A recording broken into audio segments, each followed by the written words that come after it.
What we need to do is to avoid discharge of waste into the waterways. We need to change even the environmental impact assessment that has been going on to look for alternative ways of discharging effluent or liquid waste. Because liquid waste, we do not have sufficient rivers around Nairobi especially to discharge liquid waste. We have to think of either burying it deep down or looking for other incineration methods other than just using the waterways, because discharge through the waterways is very, very dangerous, especially when we are planning to use this water for irrigation and for human consumption. So pollution needs to be considered afresh. The National Environmental Management Agency needs to look at this issue and come up with better ways of handling the liquid waste so that people can be safer downstream. Thank you, Honourable Speaker. Honourable Protas from Loima.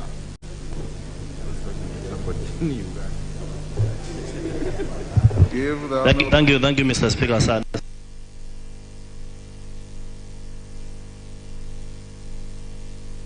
To look at the human rights abuses for communities which are living along the forest, where you are destroying their property, you destroy their houses, and you leave them landless and in a very squalid conditions.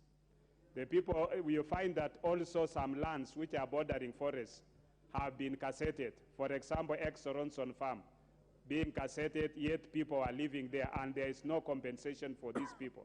So I think it is important that when the Committee on Petitions is looking into this petition, please invite us so that we can also be able to represent the views of our people and see how best, not just the people of Keses, but the people of also Endebess and Saboti and the entire pit of Mount Elgon are assessed and assisted. Thank you, Honorable Speaker. The Honorable John Mutunga. Up and be able to do its role. Otherwise, this climate change and global warming will continue and our people will perish forever. Thank you, Mr. Speaker, sir. I support. Makali Mulu. Honorable Makali Mulu. Yeah, thank you, Honorable Speaker. Honorable Speaker, I support all the three petitions, but I want to raise issues of concern to two of them. Honorable Speaker, I want to start with the petition by Honorable Musyoka, the pollution of our rivers, and more specifically, Athi River. Honorable Speaker, this issue of pollution of Athi River was raised in the 11th Parliament. It was raised in the 12th Parliament. It is now being raised in the 13th Parliament. And what I'm asking myself as I sit here, Honorable Speaker, is, has this House become a talking shop? Because really, I'm sure those two parliaments, Honorable Speaker, must have resolved that some action must be taken. So even as we discuss these petitions, Honorable Speaker, I think it's important as a House we agree how do we then move forward in a situation where decisions have been made by this House and there is no implementation. On the petition of the corruption, Honorable Speaker, the pastor from Kisumu, to me I think the most important question is EACC, and there is that perception, Honorable Speaker, that EACC, even though they are supposed to be addressing issues relating to corruption in this country, they are also having issues themselves. And the question is, who is supposed to watchdog this watchdog, Honorable Speaker?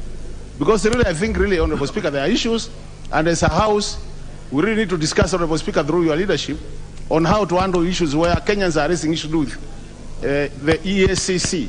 Because when you go to the counties, many counties are complaining. The assemblies are saying they have put issues to the EACC, but nothing seems to be much to be done in terms of investigation and concluding on this matter. So even as we support these petitions, Honorable Speaker, to me those are the fundamental questions to ask as a House and agree on how we move forward. Thank you, Honorable Speaker. Justice Kemei, Honorable. Yeah, thank you, Mr. Speaker, for the opportunity that you've given me. Mr. Speaker, I want to comment on the petition by